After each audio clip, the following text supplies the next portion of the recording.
LG 6 kilolik moshasini to'liq sochib tayyor qilib oldik. Bu moshamizni plankalari zangli yopibdi. Zanglashiga asosan taraf mana shu tortmasdan sovuqqanlik hisobiga bo'ladi. Ularni to'g'rilaymiz. Bu moshani baraban holati kristiminlariga udar berilgan.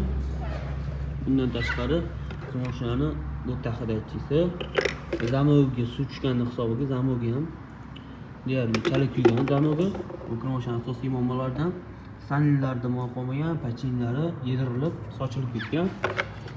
Analizatorlari ham kubkalari, mashalkalari qurtlab to'kilib ketgan.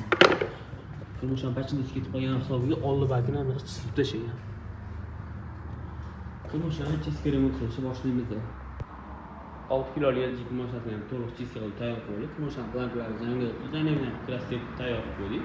Sovuqlagan joylarini ham germetik qo'ydik. Sovuqlagan qilib bu moshani oldi baki. Bu barabarlik holati. Bu moshamiga yengil kristimin ustonik qilinmoqda. Bargallari ichlariga o'xshab yaltiroq holatga keldi.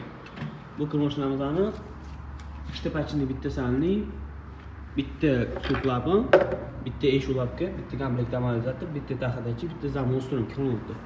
Moshani chiskadan kelgan holat. Moshani yig'ib tashlaymiz. 6 kilolik LG moshasini ham to'liq yig'ib tayyor bo'lib, moshamiz test jarayonlaridan o'tdi.